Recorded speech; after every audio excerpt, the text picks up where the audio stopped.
Hi friends, இப்போ நம்ம செம்பருத்தி கஷாயம் போடலாம் ஃப்ரெண்ட்ஸ். இதுக்கு நம்ம இந்த செம்பருத்தியில் இருக்கிற இந்த இதுவே எடுத்துடலாம் ஃப்ரெண்ட்ஸ். இது எடுத்துகிட்டு தான் நம்ம கஷாயம் போடணும் ஃப்ரெண்ட்ஸ்.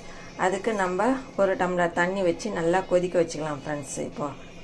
இப்போ இது நல்லா கொதிக்கிட்டோம் ஃப்ரெண்ட்ஸ். அதுக்கப்புறம் தான் இதில் அந்த செம்பருத்தியை ஆட் பண்ணோம் ஃப்ரெண்ட்ஸ். இப்போ நம்ம இந்த செம்பருத்தியில் இருக்கிறது எல்லாத்தையும் எடுத்துடலாம் ஃப்ரெண்ட்ஸ். இந்த இதெல்லாம் இது போடக்கூடாது ஃப்ரெண்ட்ஸ், இது கெடுதல். அதனால் இதை எடுத்துகிட்டு இந்த செம்பருத்தி மட்டும் நம்ம ஆட் பண்ணிக்கலாம் ஃப்ரெண்ட்ஸ். இதை நல்லா கொதிக்க வச்சு டெய்லி குடிச்சிங்கன்னா ஹார்ட்டில் போகிற ரத்த நரம்புகள்லாம் நல்லது ஃப்ரெண்ட்ஸ். ஹார்ட் அடைப்பு வராத தடுக்கிறதுக்கு இது உதவும் ஃப்ரெண்ட்ஸ். அதனால் இந்த செம்பருத்தியை நல்லா கொதிக்க வச்சு டெய்லி செம்பருத்தி கடிச்சா கூட குடிக்கலாம் ஃப்ரெண்ட்ஸ். உடம்புக்கு அவ்வளோ ஹெல்த். இது இந்த ரத்த நாணங்கள் நல்லா பரவத்துக்கு இந்த செம்பருத்தி ஜூஸு உதவும் ஃப்ரெண்ட்ஸ். இப்போ இதில் எல்லாத்துலேயுமே இது எடுத்தாச்சு ஃப்ரெண்ட்ஸ். இப்போ நம்ம அது தண்ணி கொதிக்கிட்டோன்ட்டு இதை ஆட் பண்ணிடலாம் ஃப்ரெண்ட்ஸ். இந்த பச்சையாக இருக்கிறத கூட எடுத்துருங்க ஃப்ரெண்ட்ஸ். செம்பருத்தி மட்டும்தான் போடணும். இதெல்லாம் எடுத்துருங்க.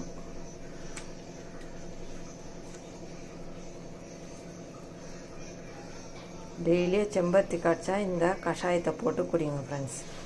ரத்த அடைப்பு இல்லாத வராத இருக்கிறதுக்கு இது தடுக்கும் ஃப்ரெண்ட்ஸ்.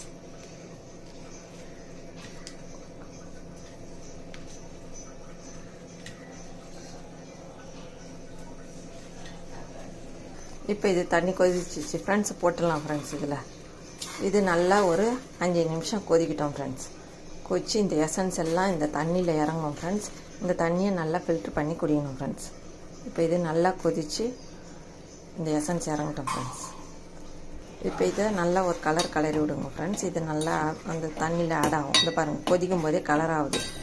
இந்த தண்ணி செம்பருத்தி தண்ணி அவ்வளோ உடம்புக்கு நல்லது ஃப்ரெண்ட்ஸ். இது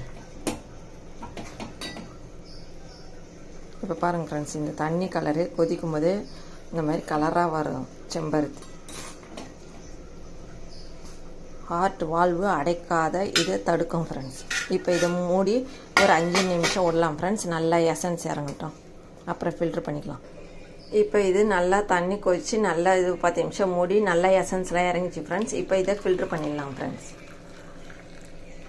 இது லைட்டாக கதன்னு இருக்கும்போதே குடிங்க ஃப்ரெண்ட்ஸ். இதை அப்போ தான் நல்லாயிருக்கும். இப்போ இந்த செம்பருத்தி ஜூஸ் ரெடி ஆயிடுச்சு ஃப்ரெண்ட்ஸ். இந்த வீடியோ பிடிச்சிருந்தால் லைக் பண்ணுங்கள், ஷேர் பண்ணுங்கள், சப்ஸ்கிரைப் பண்ணுங்கள் ஃப்ரெண்ட்ஸ். டாடா பாய். மீண்டும் அடுத்த வீடியோவில் சந்திப்போம்.